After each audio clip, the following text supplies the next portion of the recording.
C'est de Kings Park et du monument aux morts que je vais vous présenter le troisième volet, troisième épisode de la série Scaramanga. Das Volk lebt nicht und die Wirtschaft existiert nicht für das Kapital, sondern das Kapital dient der Wirtschaft und die Wirtschaft dem Volk. Und der Bruch der uns in den 14 Punkten Wilsons gemachten Zusicherungen begann für Deutschland, das heißt für das schaffende deutsche Volk eine Zeit grenzenlosen Unglücks. Wäre ja auch ohne weiteres bereit, seine gesamte militärische Einrichtung überhaupt aufzulösen und den kleinen Rest der ihm verbliebenen Waffen zu zerstören, wenn die La anliegenden... politique de la Belgique, c'est ceci. Indépendante et neutre aussi longtemps que ce sera possible dans la loyauté et dans la dignité, quand ce sera plus possible, héroïque comme en 1914. Nous avons échoué, messieurs, malgré tous nos efforts. Dans la première partie de notre tâche, nous n'échouerons pas dans la seconde.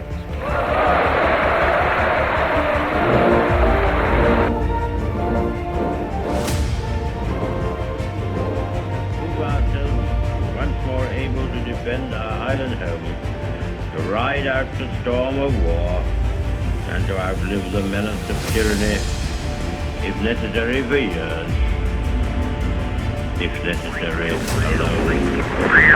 And always settle the very outside, with all of his efforts in government, Ici, every man.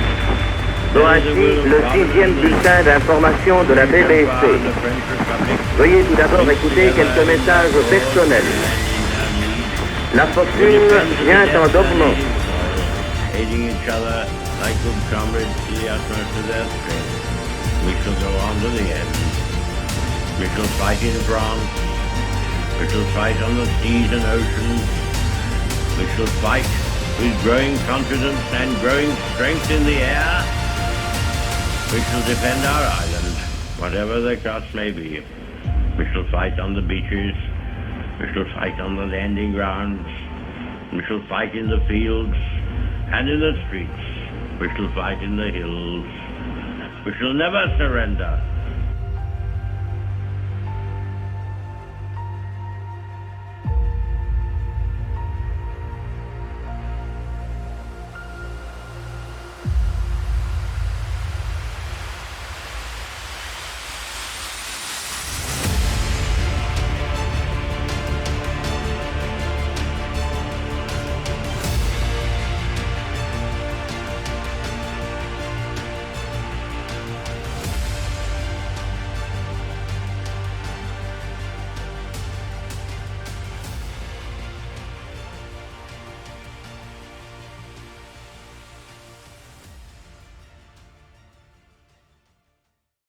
En 38, ça a commencé, hein.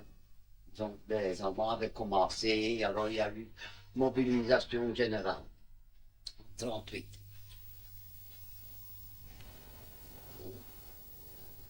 Il est parti. Je ne sais plus où il était, parce qu'il était au lancier, hein. C'était la guerre qu'en 39 qu'on a changé. Il était au deuxième lancier, je crois.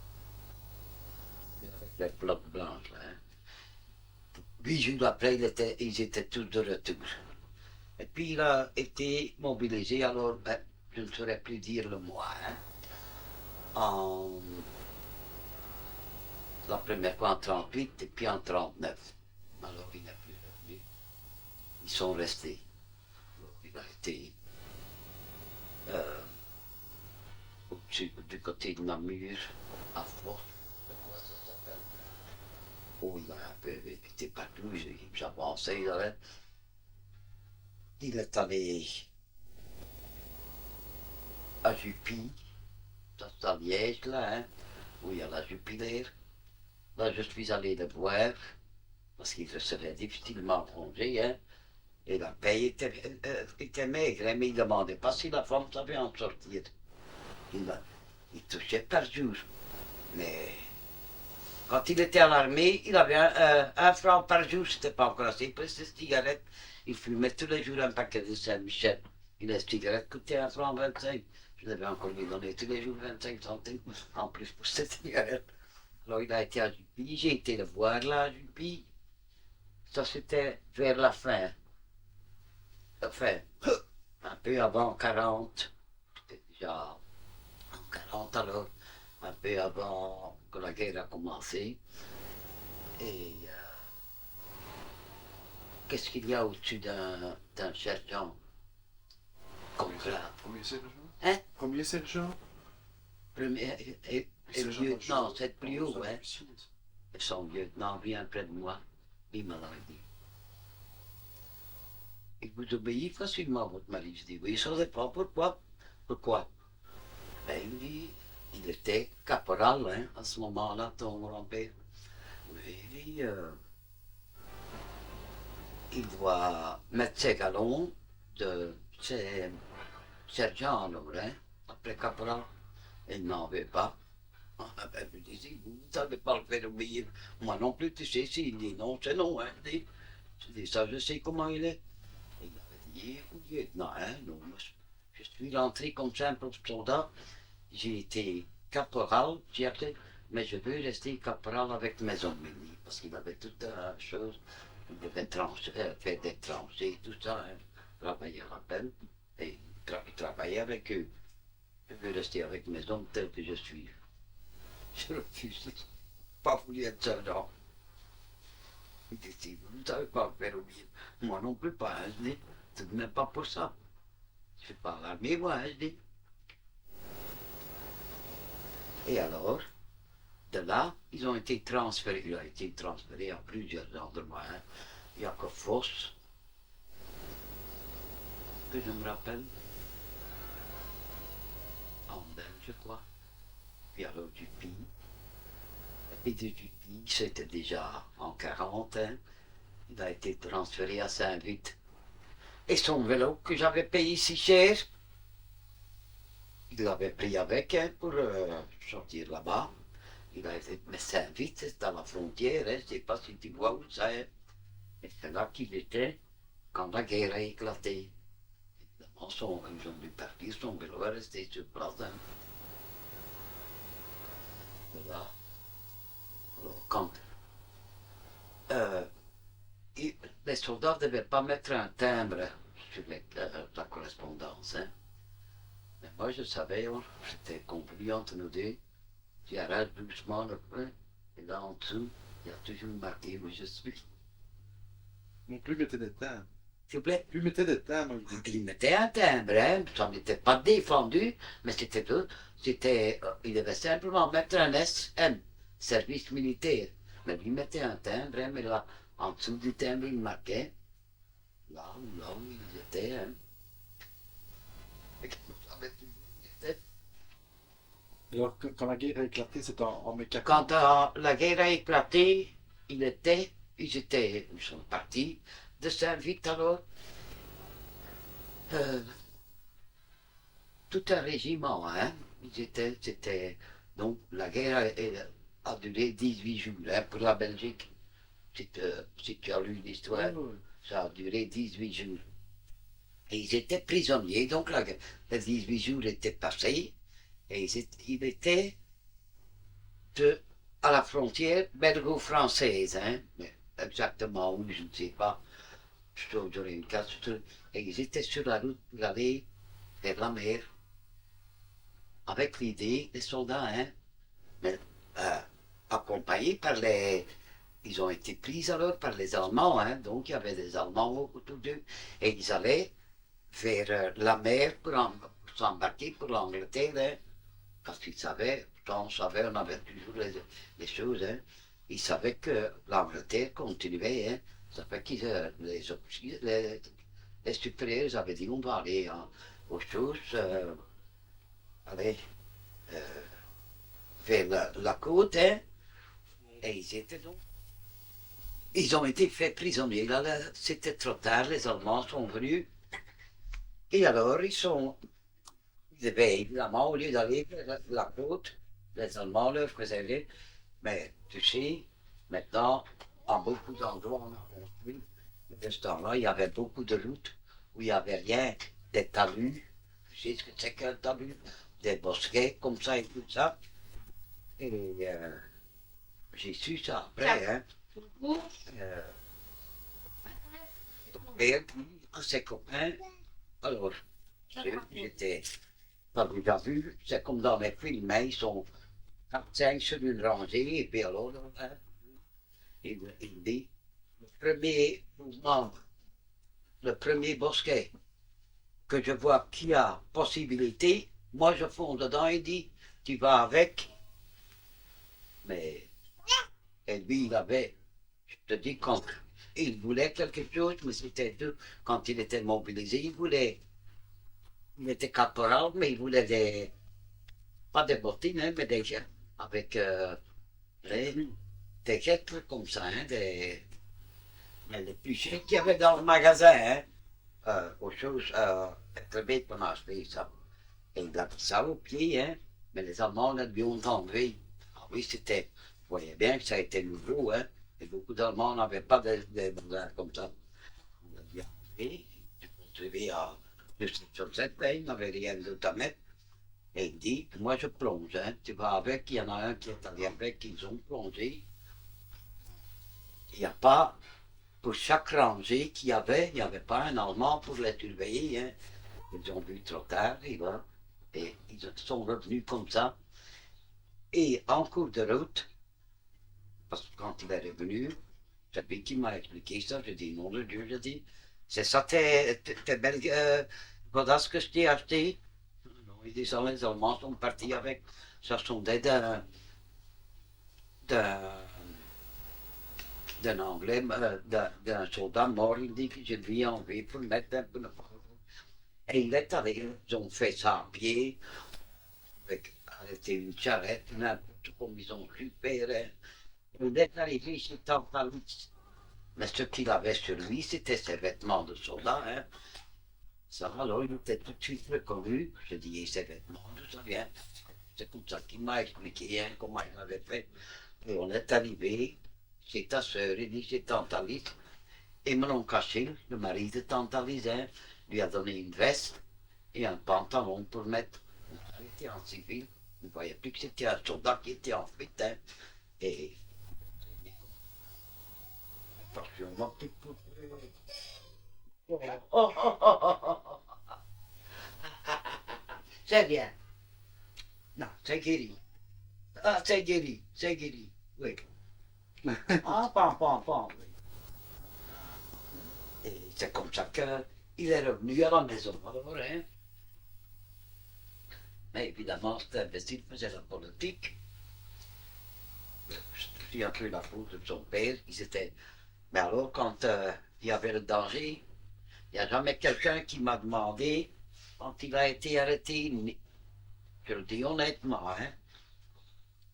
Personne ne m'a demandé. Quand il s'est évadé, S'il te plaît? quand il s'est évadé, c'était en fin. Ah ben, S'il s'il te plaît? C'était en mai 40. C'était en 40, hein, ça? Et En mai 40. en mai 40, hein? Alors, La guerre a duré 18 jours ici, hein? Et ils étaient... les officiers, enfin, ceux qui commandaient l'armée belge, avaient dit on continue et on va jusqu'en France, hein? Mais alors, on était arrêtés par les Allemands et... Je sais pas. là, il s'est évadé. Et c'est quand ils étaient arrêtés par les Allemands qu'ils s'étaient évadés. Et c'est comme ça qu'il a fait tout ce chemin à pied. C'était à... Je devrais voir la carte. Qu'est-ce qu'il y a sur la côte, là, sur la frontière, là? La panne de la quai. Oui, j'étais pas loin de Dunkerque. Et de là, après, ils allaient d'un patelin à l'autre sans savoir où. Ils devaient demander où on était. Hein. Tout le monde ne connaît pas toute la Belgique par cœur comme ça. Surtout dans des situations comme ça. Et c'est comme ça qu'il est arrivé chez Tantalus. Et comme l'oncle Achille, quand ils l'ont vu, ils ont dit, eh bien, mon oncle Achille, voilà un pantalon à moi. Parce que mon oncle Achille était presque aussi grand que ton père. Et un pantalon, une veste. Et alors il est revenu. Et comme il n'avait plus de sous, Tantalus lui a donné de l'argent. Il a dit, voilà, si jamais tu sais prendre un bus ou un train ou n'importe, tu auras un peu d'argent. Et comme ça, il est revenu à Bruxelles. Après, qu'est-ce qu'il a fait? Eh bien, La Belgique a capitulé, quand même. Hein? La Belgique a capitulé. ben, la Belgique avait déjà capitulé Oui. alors. Alors, lui, qu'est-ce qu'il a fait? Il est revenu. Eh bien, je te dis, ils étaient prisonniers, c'est comme ça qu'il Oui, est revenu. après, il a refait. Il l'a refait dans la résistance. Oui. C'est imbécile. Directement. Ah ben, c'est-à-dire, il était déjà Il y avait un réseau alors, parce qu'il y avait... oui, il y avait il y en a une qui s'y en parlait, il y avait des fois des réunions chez moi de 20-30 personnes. Il y avait déjà le parti communiste avant la guerre, hein, avant que la guerre n'ait éclaté. Et le nom de ce réseau, c'était... Je sais pas comment ça s'appelle. Je ne sais pas. Ils ont tous été arrêtés. Et je vais te dire, je l'ai dit à ton père, et c'est dommage qu'il n'a pas, à ton grand-père, hein, qu'il n'a pas su revenir. Il y avait ce qu'on appelle, tu as peut-être entendu parler de ça, ce qu'on appelait la 5e colonne. Tu n'as jamais entendu parler de ça? Ça a été des Allemands. Mais ils se faisaient passer pour des Allemands qui étaient contre Hitler et qui étaient partout comme ça. Hein. Je suis noire. Et ils étaient trop bien renseignés pour être des fugitifs, allez, comment je dirais ça? Ils étaient trop bien renseignés pour être des résistants réels. Et ils arrivent, il y en avait plusieurs qui ils sont venus donc dans le réseau où ton grand-père était, et ils sont venus un jour chez nous à la maison. Il y en a un là-dedans qui s'appelait Willy.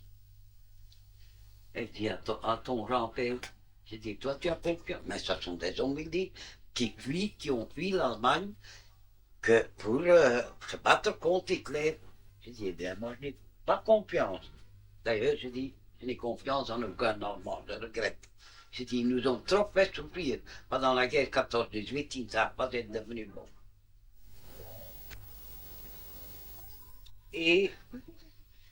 Mais, tu sais, ils jouaient un petit peu, parce qu'au début de la guerre, en 1939 et au début de 1940, les Allemands étaient amis avec les Russes. Je ne sais pas si tu as déjà assez lu sur l'histoire, hein.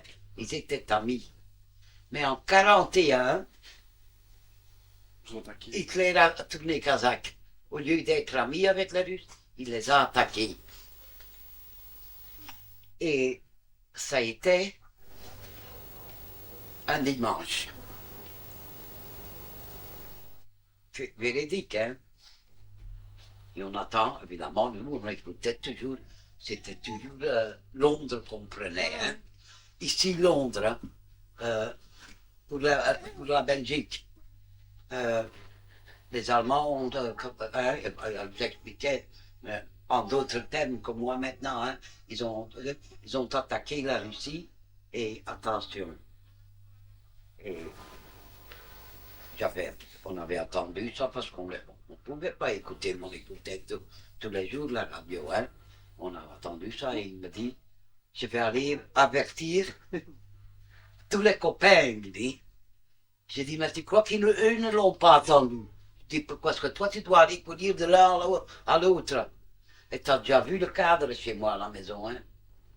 Qui est au-dessus de mon grand lit. Oui. Oui, ils sont tous là-dessus. Il n'y en a aucun. Il y a un seul qui est revenu. C'est celui qui habitait au 4e chez nous. Et il a survécu comment? Non. Il dit, je dis, mais enfin, ils écoutent aussi la radio. Pourquoi est-ce que toi, tu dois aller... il voulait absolument aller sonner chez tout le monde et dire, fais attention, les Allemands ont tourné kazakh, ils sont contre les Russes maintenant. Évidemment. Il était, je ne sais pas, peut-être 8 heures du matin, moi, en midi, j'ai fait mon dîner. Écoute bien, je sais ce que j'avais préparé. J'avais fait des carottes et des petits pois, avec un rôti de porc et des pommes de terre. J'étais occupé à manger. On avait juste fini. Marcel, André et moi. On avait juste fini. Tout était sur la table. Donc, je vais ouvrir. Des Allemands, uniformes, hein. Et comment on les appelait? Feldmarschall. Des? Feldmarschall. Ouais, deux. Et un Belge avec. je vais te dire, Sorel, je suis des fois trop franc dans mon mari.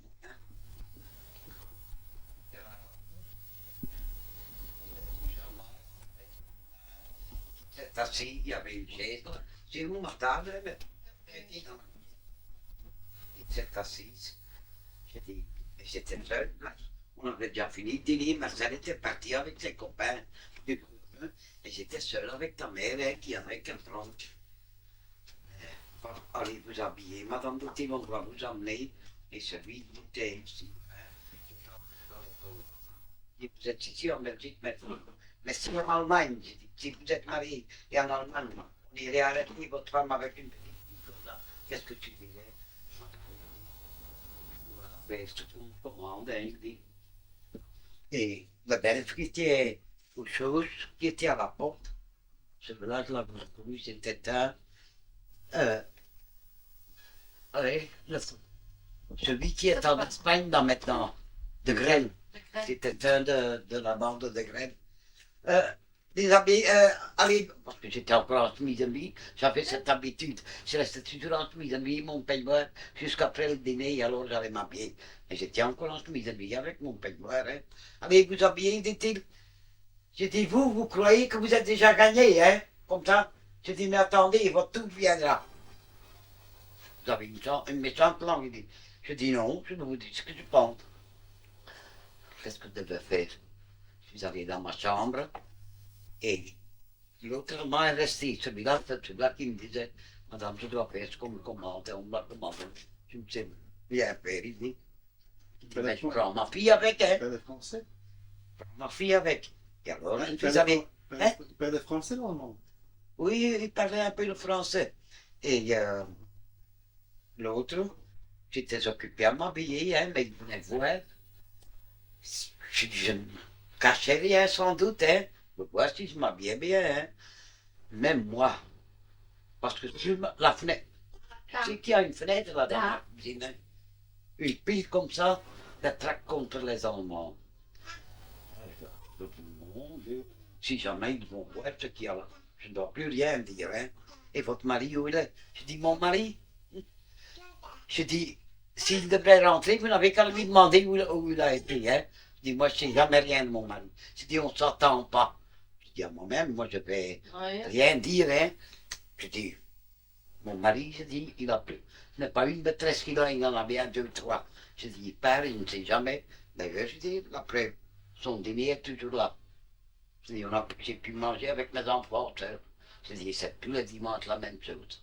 Je dis, il n'est jamais là. Je dis, il part, il revient. L'après-midi, le soir, je ne sais pas, je ne dois pas lui demander, parce qu'il ne me dit jamais où il a été. Qui était mal, mais en fait, je dis à moi-même, moi, je ne vais pas rien dire, hein.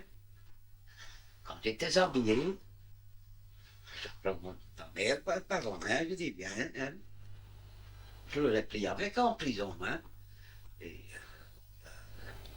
je ferme ma porte, et celui qui était si gentil là, il me dit, vous ne pouvez pas prendre, parce qu'il y avait, c'était des voitures grises, hein. Vous ne pouvez pas prendre tout ça avec, et je dis, qu'est-ce que je dois la faire? La mettre là, je dis, il est parti. Et alors, je dis, j'ai une belle soeur qui habite ici derrière moi.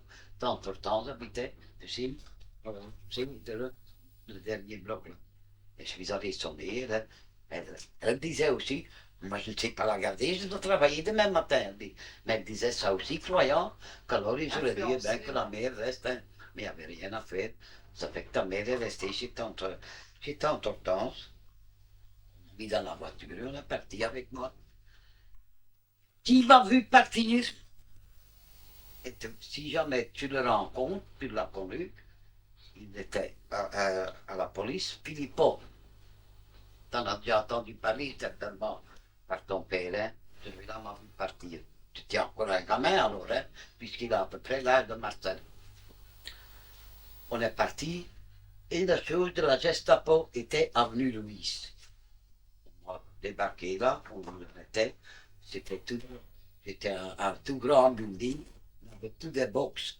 Mais ils avaient enlevé les voitures qui étaient là, et on était tous, il y avait 2 bancs comme ça, et on était là. J'en ai vu plusieurs que je connaissais, de mon quartier. Puis à un moment donné, il y a un Allemand qui est venu. On était donc, oui, le bar était placé comme ça, hein. Et on était donc, quand on a vu tout le monde dedans, tout le monde s'est retourné. Il n'a pas eu l'occasion de nous photographier, hein. Oui, non, donc, c'est tout retourné. À 6h30 du soir, embarqué, nous dans un camion, et on est allé, on nous a conduit à Saint-Gilles. Et je te donne un ami qui le lundi à l'heure de visite est venu me voir. Mon père, ton grand-père, mon mari, est venu me voir. Comment est-ce que celui-là, je suis rentré, non, c'est rien. Je ne lui ai pas demandé. Parce que pour moi, il n'y avait qu'une chose qui comptait. Je m'en foutais. Il n'avait qu'à être à la maison, il n'avait qu'à faire ce que je lui avais dit. Je dis, tu ne dois pas aller avertir, ils ont la radio comme nous. Et la seule chose qui comptait pour moi, c'était mes deux enfants. On vient nous chercher, et parmi les prisonniers qui étaient là, il y avait des curés, il y avait des religieux, il y avait des personnes âgées, il y avait des adultes, il y avait 2-3 gamins de 14-15 ans. Ça fait un choix, on nous appelait. Mais je croyais qu'on allait nous libérer, hein. Et on nous a monté, et puis, tu sais, c'est tout un corridor, et un grillage. Et derrière les grillages, tu ne peux pas le monter, hein, puisqu'il y a les grillages devant lui. Où sont mes enfants? C'est la seule chose. Je lui ai pas demandé d'où ce que tu sors, qu'est-ce que tu as fait? Où sont mes enfants? André est chez sa marraine, chez la mère de Nelly, hein, et Marcel est chez les parents, il dit. Et alors il m'a expliqué, oui, que le dimanche soir, il y avait eu réunion chez les parents de mon mari, hein, chez des arrière-grands-parents. Hein. Et là, donc François était là avec tante Hortense, mon oncle Robert, mon Roger, tout le monde était là, le grand-frère et la grand-mère. Oui.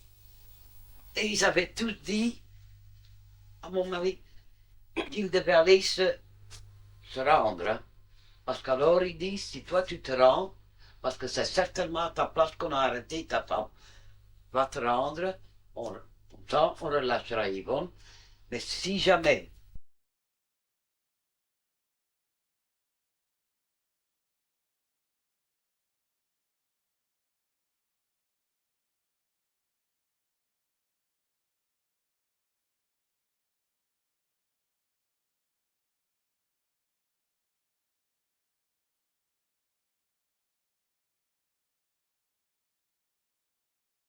me dit, André est chez sa marraine et Marcel est chez mes grands-parents, chez mes parents. Et hier au soir, dit-il, c'était donc le lundi, le soir, il y a eu réunion réunion et puis à la maison et tout le monde était là. Et ils ont dit que je devais aller me rendre, qu'alors on te lâcherait. Parce que si jamais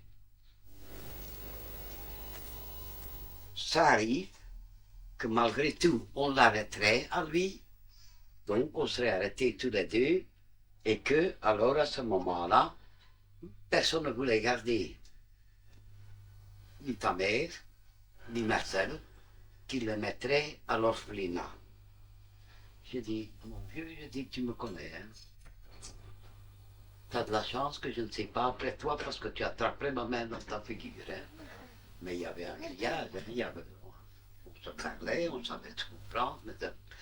J'ai dit, si c'est ce que tu fais, tu prends mes deux enfants et tu les conduis chez ma soeur. Et dans ta liste, hein, je dis, elle les gardera aussi longtemps qu'il faudra. Que ce soit 1 mois, 1 an, 2 ans, j'ai dit, elle les gardera. J'ai dit, tu m'as bien compris, parce que à la fois, J'ai dit, si un jour je reviens et que mes enfants sont dans un orphelinat, sans que tu aies demandé de mon côté si on les voulait. Hein. Bon, bien, je crois que la musique déjà est une bonne idée. Mais il n'y a jamais personne du côté des Gossés qui a dit, oui, c'est vrai, on a dit ça. Hein. Oui, parce qu'ils avaient un problème. Oui, si toi tu vas pas te rendre, on va peut-être arrêter à moi ou à ton père ou aussi ou ça. De ça, ils avaient peur qu'eux, j'aurais été arrêté. Alors, oui, il ne l'a pas fait, hein, et ils sont restés. Et le samedi, enfin, t'as déjà vu, quand les prisonniers dans le jardin, on peut se promener tous les jours, un quart d'heure, 20 minutes, je ne sais pas combien de temps, on se promenait, mais à une distance, pour qu'on passe le marché, on se promenait. Et le samedi, on ne faisait pas la tournée dans le jardin. Il y avait, moi j'appelais ça la cage à lion, cette chose comme ça. Il y avait au milieu un mur, et tout autour il y avait des grillages, hein, et on était là-dedans. Et on t'avait toujours pas dit pourquoi toi on t'avait arrêté. Alors ça, on ne m'a jamais dit. La gardienne vient. Madame, suivez-moi s'il vous plaît. C'est normal, ça. Donc, elle était mariée avec en cours de route, elle me disait ça. Quand je suis sorti de la cage, hein, elle a refermé la grille, et puis en cours de route, elle me dit, nous on est correct, elle dit, quand on n'a rien à vous reprocher, vous êtes relâché, elle dit, vous êtes libre. Et parce qu'elle dit, moi j'ai épousé un Allemand, je suis marié avec un Allemand que j'ai épousé à la guerre de 14-18, je suis belge, et vous êtes libre, donc elle me conduit jusqu'à l'entrée, hein, et là on m'a remis tout ce que j'avais mon sac, hein, celui-là j'ai pu le garder, mais j'ai dû tout enlever. Et dans mon porte-monnaie, il y avait 29 francs et 15 centimes. Ce sont des choses qu'on n'oublie pas, hein. C'est tout ce que c'est juste, madame. Oui, ils avaient compté, et j'avais dû signer, je dis oui. Ils comptaient mon argent, je dis oui, c'est juste. Mais quand je suis sorti des 100 000 briques, je n'avais jamais été par là. J'ai dit, où est-ce que je suis ici? Par où est-ce que je dois aller pour retourner à Schaerbeek? Je voyais bien qu'il y avait des rails de tram, mais je n'avais pas l'idée d'aller lire sur la... Il y a des plaques comme ça, ou des numéros. Et je demande à une femme qui attendait aussi une tram, je dis, madame, vous savez lui dire que je n'ai pas pour sortir de 100 000 briques, hein. Quelle tram je dois prendre ici pour aller à Schaerbeek? Ah oui, madame, elle dit, le 94 passe ici. Je dis, merci, madame. Je suis monté sur le tram quand il est arrivé. Et je suis revenu, donc j'ai payé mon tram. Je suis descendu à l'église d'Hermette. C'était donc le samedi après-midi. J'ai dit, Marcel a déjà, oui, il a 7 ans de plus que ta mère. J'ai dit, celui-là a déjà compris ce que c'était, mais André. Je dis, il y avait tous les jours encore marché là. Hein. C'était le temps des fraises. Hein. Je vais acheter un paquet de fraises, hein, 1 litre de fraises. Comme ça, André va penser, j'étais de 4 ans, que que je suis resté un peu trop longtemps. J'avais des fraises, et je suis revenu à la maison. Je n'ai malheureusement pas pu tout enregistrer, notamment les détails de l'arrestation de mon grand-père et de ma grand-mère, ou encore la visite de ma grand-mère avec Marcel au siège de la Gestapo et de la commandanture pour obtenir des informations sur la dépouille de mon grand-père. Des événements dont j'ai pris connaissance avec le temps et mes interrogations auprès de ma grand-mère, de mon oncle ou de ma mère. Vous allez découvrir l'incroyable, comme je l'ai fait lors de la visite au musée de Brindonk avec mon oncle en 2016. Mais sans plus tarder, voici ce qu'ils m'ont rapporté.